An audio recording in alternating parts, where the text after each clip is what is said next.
Saya katakan di seluruh dunia, bukan hanya di ASEAN, seluruh dunia tidak boleh ada yang sombong soal sepak bola dengan Indonesia. Sebutkan negara mana? Brasil 5 kali juara dunia, silahkan. Jerman 4 kali, boleh, nggak ada yang larang. Prancis 3 kali, silahkan. Tapi Brasil pernah kalah dari Jerman. Jerman juga pernah kalah dari Prancis. Prancis sering kalah dari Brasil. 3 juara dunia hebat pernah saling mengalahkan. Tapi dari 3 juara dunia belum satu pun bisa mengalahkan timnas Indonesia. Berarti yang paling hebat siapa? Timnas Indonesia. Kita pertahankan, jangan pernah mau bertanding dengan mereka. Karena itulah satu-satunya cara supaya kita tidak terkalahkan. Ini adalah cara-cara optimis dengan metode minimalis. Loh iya kan? Assalamualaikum warahmatullahi wabarakatuh, sahabat yang saya cintai dimanapun Anda berada. Saya kira sahabat semuanya sudah kenal ya siapa sosok yang saya tampilkan di awal tadi. Nama lengkap beliau adalah Bapak Insinyur Lis Hartono atau yang lebih kita kenal dengan sebutan Cak Lontong.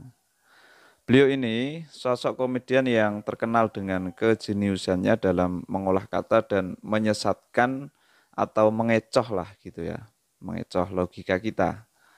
Namun ketika logika kita sudah tersesat, beliau selalu memberikan kita sebuah fakta tersembunyi sehingga logika yang beliau bangun berubah menjadi absurd dan tentu saja mengundang gelak tawa bagi yang mendengarkannya. Lantas apa kaitannya dengan tulisan yang ada di sebelahnya itu? Sebelum ke sana, kita pahami terlebih dahulu logika model apa yang digunakan oleh Cak Lontong. Nah ini saya sudah tuliskan sahabat pernyataan-pernyataan lengkap beliau seperti ini. Seluruh dunia tidak boleh ada yang sombong soal sepak bola dengan Indonesia. Sebutkan negara mana? Brasil 5 kali juara dunia silahkan. Jerman 4 kali boleh, nggak ada yang larang. Prancis 3 kali silahkan, tapi Brasil pernah kalah dari Jerman, Jerman juga pernah kalah dari Prancis, Prancis sering kalah dari Brasil. 3 juara dunia hebat pernah saling mengalahkan. Tapi dari 3 juara dunia itu, belum satu pun bisa mengalahkan timnas Indonesia.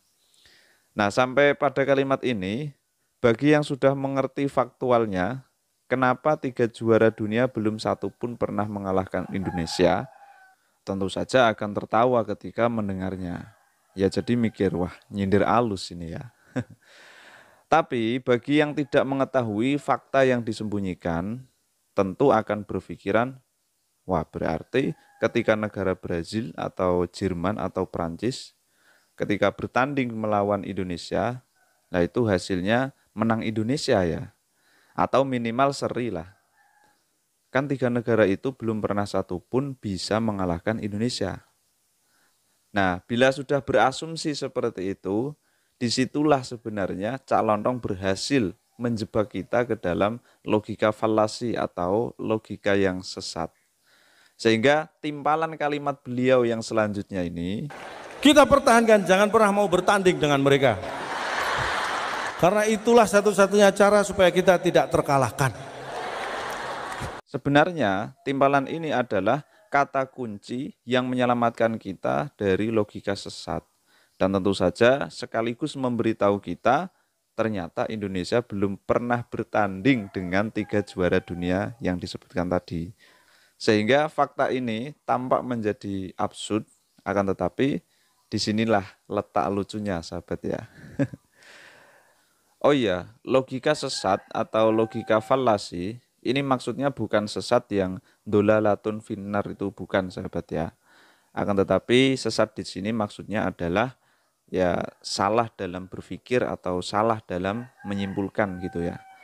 Hal ini sebagaimana pengertian dari logika falasi itu sendiri, yaitu sebuah kesalahan berpikir atau cacat logika pada suatu argumen yang biasanya terjadi dalam kehidupan sehari-hari karena penyalahgunaan bahasa atau relevansi dari sebuah kalimat. Kalau kita lihat di kehidupan kita, di kehidupan sehari-hari, Sebetulnya kesalahan berpikir itu sering terjadi, sahabat ya. Biasanya itu pada anak-anak yang diberi peringatan oleh orang tuanya. Misal, ada orang tua hendak mendidik anak yang agar rajin belajar, lalu si orang tua ini bilang, "Nak, belajar yang rajin ya, biar ranking 1." Ah, penalaran yang normal tentu akan mengerti bahwa maksud dari biar ranking 1 di sini, tentu maksudnya bukan berarti kalau ranking 1 sudah tidak belajar lagi. Tapi dia akan tahu belajar ya memang kewajiban bagi seorang pelajar. Tapi bagi seorang anak yang nalarnya belum mencapai titik pemahaman yang sempurna, justru ungkapan orang tua seperti itu akan dapat menjadi pemicu bagi seorang anak terjebak dalam logika falasi. Sehingga dia akan mengira kalau sudah ranking 1 berarti sudah tidak perlu belajar lagi. Namun seiring berjalannya waktu dan berkembangnya pengetahuan, tentu sang anak itu akan tahu apa maksud dari kalimat-kalimat yang disampaikan oleh orang tuanya itu. Sehingga dia akan menyadari bahwa kesimpulannya yang berupa tidak belajar lagi setelah mendapat ranking 1, itu kesimpulan yang salah. Nah, sekarang coba kita kaitkan dengan pernyataan ini. Di satu sisi, pernyataan pertama ini memang fakta, tapi di sisi lain, fakta tersembunyinya tidak disampaikan kepada khalayak umum. Polanya ya sama lah ya, seperti guyonannya Cak Lontong.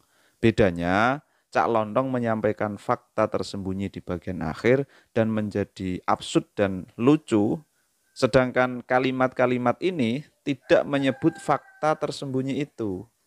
Kalau ada yang terjebak logika falasi, lantas siapa yang salah?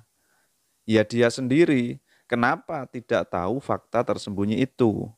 Makanya disinilah pentingnya mengetahui sebuah fakta. Agar kita ini bisa membedakan mana komedi, mana ajaran. Seperti itu, sekian. Assalamualaikum warahmatullahi wabarakatuh. Malah nak cara guyonane Habib Umar Mutahar malah parah men. Saya ini rokok Gus, cerita teng kula. Saya ini rokok Gus. Ya ceritane wong akeh, Mas ini sering tak majelis ya Gus. Saya ini rokok Gus, ditegur sama dokter karena negur saya tidak berani dikasih buku. Apa? Judulnya buku bahayanya merokok. Buku itu saya baca. Setelah tahu bahayanya rokok, saya berhenti membaca.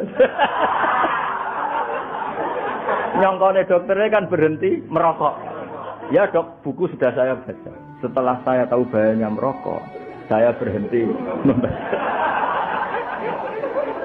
Ayo, aduh beb, rumah aku berhenti merokok.